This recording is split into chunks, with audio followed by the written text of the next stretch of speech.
another episode of Search It Up with Sienna, the web series where I use IMDb to discover and talk about all different types of movies and TV shows, and how the people in front of and behind the camera not only make it all possible, but are somehow all interconnected.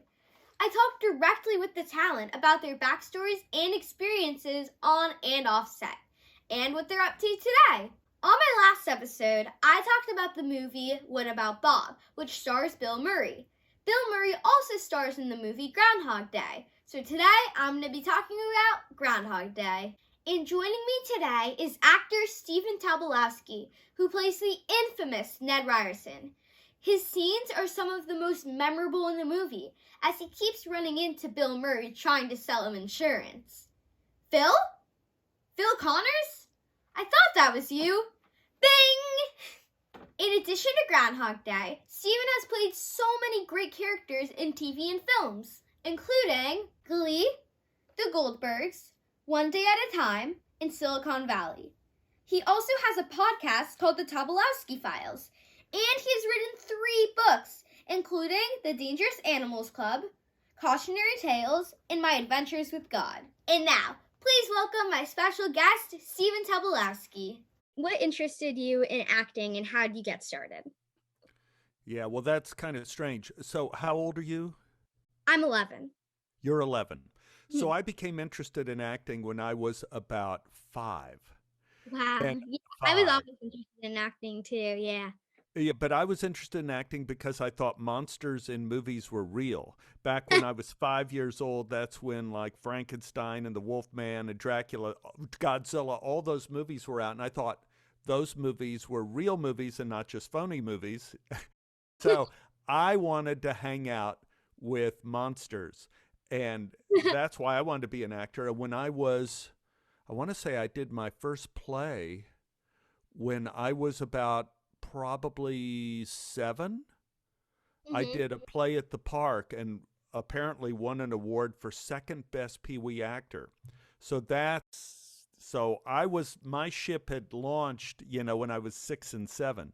That's cool. And do you remember your first job as an actor? Oh, okay. Now, how do you define first job? Do you define it as the first time I acted and got paid? Or are you defining it as the first time somebody cast me in a show? How are you defining it? How about both? First, the second one I was aiming for, but you could also answer the first one too. Okay, so the second one was the first time I ever got a job, and we're not counting like in school when I got cast in plays. We're counting like people, Yeah. professionals saying that would be in I had problems with my teachers when I was in college. And one of our main acting teachers really hated me and wanted me out of the department. And so they kind of blackballed me from getting cast in school plays. I couldn't get cast. No one would cast me in school plays my junior year of college. So what I did was I went out and got my equity card and started working professionally in Dallas in the real theater and getting paid. And my teachers really hated that. They really hated that I went to become a professional actor after they kicked me out of acting. So, and I think they never forgave me. So that was my first job that I got, and it was I'll just throw this in there too as a little asterisk. As an equity actor at the time in this theater, I should have gotten maybe $110 a week. They paid me $55 a week with the request that I donate the money back to the theater because they really couldn't afford to pay me. So even though it was a real professional job, I didn't walk away with it with very much money. That's so funny.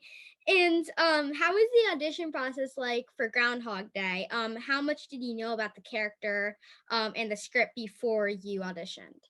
Well, it was lucky in that that's a great question because a lot of times when you're playing a supporting role like I play in most movies, you don't get to see the entire script. Yeah. And that's difficult to audition when you don't know how your part fits into the whole. But with Groundhog Day, I had the entire script Oh. beforehand, so I could read the whole script. I knew what scene I was going in with. I was going to audition with the first scene with Ned in the street. And the big surprise was that ordinarily, when you're auditioning for a movie, there's a casting director and assistant casting directors, and nowadays they have assistant to assistant casting directors who run the camera and film you while you're auditioning. But for Groundhog Day, I walked in and I read with Harold Ramis. The director Oh, wow. wanted to read with me because he told me, I said, Harold, why did you audition with me? He said, because I was an actor before I was a director, and I thought as a professional actor it would be courteous to let you audition with someone who's a real actor. I go, yeah, but you're my boss. You're the director. It made me very nervous auditioning with you. But so I read with Harold Ramis for that, and I really knew about the play and the part. Yeah. What was your experience like? Because you just said you worked with Harold Ramis in the audition. What was it like working with him on set and stuff? It was fantastic. He was a great captain of the ship. He supported everyone. Everything was easy. Everything was fun. I remember the very first day of Groundhog Day, first day, first shot, 6:30 a.m. call in the morning was Bill and me in the street, starting to do the scene with me running. Oh, Phil, chasing him down the street. And I remember we did a take right at the beginning. We went through the entire scene with the handheld camera, and it all worked really well. And I said to Harold Ramis, I said, "Am I too broad? Am I playing this too big?" And he goes, "No, Stephen." He says, in any comic scene, you got the stew and you got the spice in the stew. In this scene, Bill is the stew. He has to play it straight. You're the spice in the stew. You could do whatever you want to do. So it was really a lot of fun, and Harold Ramis was a great, great director. Mm-hmm.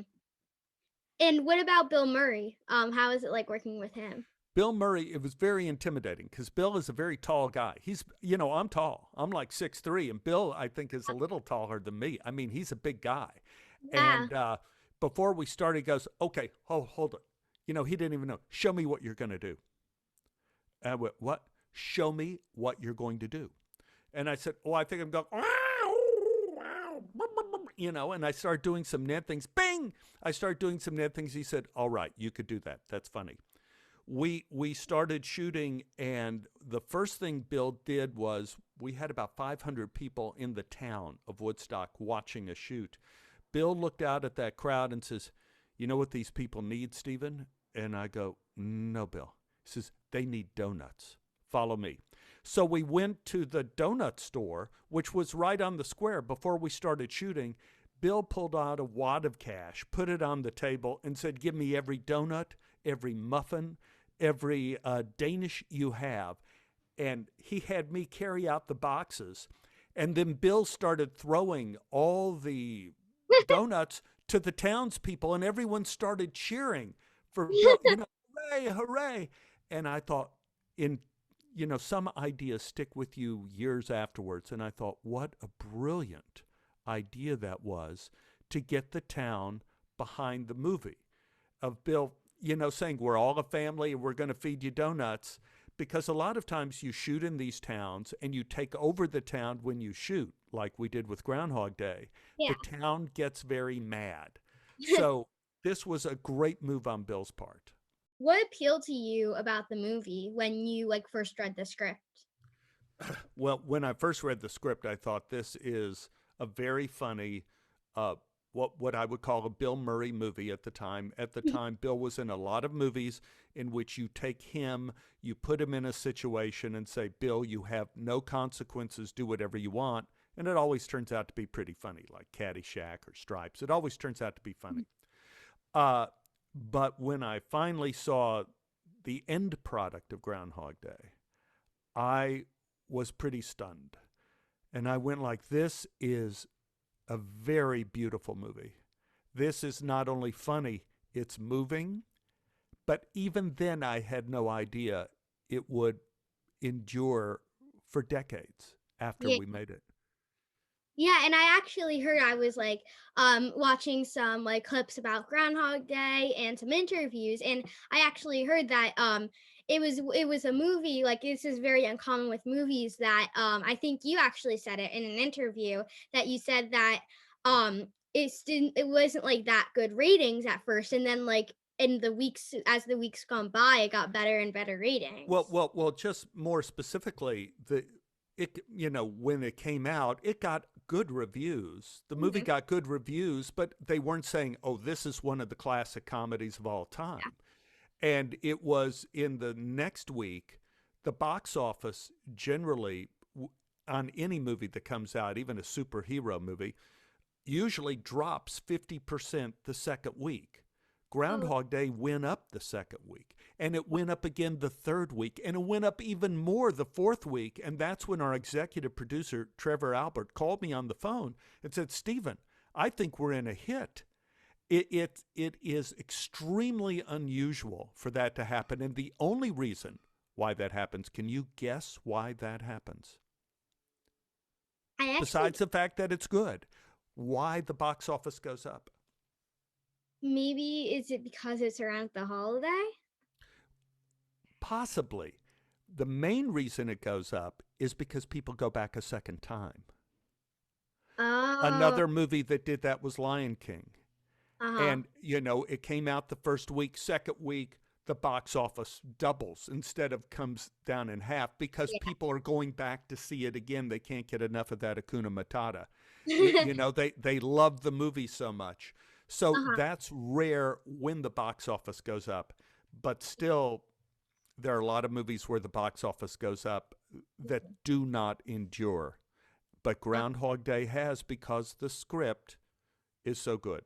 yeah, I Yeah. agree. And I heard that in order to make sure you had the same type of day of weather for each of the scenes of your scenes, you filmed it all in sequence. What was it was it all filmed in one day or over the No. course of several days? No, no, no. Bill and I filmed the street scene over 3 weeks. We filmed all the time. But that isn't the only thing we shot in that 3 weeks, but Mm. Harold Ramis wanted to shoot the street scene in various weather conditions because when you think about it, the day in Groundhog Day is a character, right? It's repeated.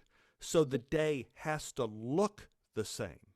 You can't have a rainy day and then have a sunny day. So Bill and I shot the street scene, and there were originally about 9 of them, in every weather condition. So over that first 3 weeks, Bill and I were shooting various versions of that scene over and over again in various weather conditions. 3 weeks to shoot the street scene, but we also shot other scenes from the movie. But, Yeah. they were all on the schedule. And then I came back a few weeks later to shoot the scene at the end of the movie Yeah. when he sells me all the insurance. Yeah. Yeah, I remember that scene. Yeah. And your character in Groundhog Day is so memorable. I watched some interviews about the movie and the clips, and they always play like that scene first and like previews that the movie is coming, with the exchanges of Phil and Ned Ryerson. Why do you think they chose those scenes as the preview? I think those scenes, besides being very, very funny, when you watch the movie, those are the first really outlandish, surprisingly funny scenes in the movie. And it makes a real impression. But there's something else about the scenes that, in a very sneaky way, make an impression. And that is, in the beginning of the movie, Bill is the antagonist. He's the bad guy. He's snooty. He's stuck up. Nobody likes him.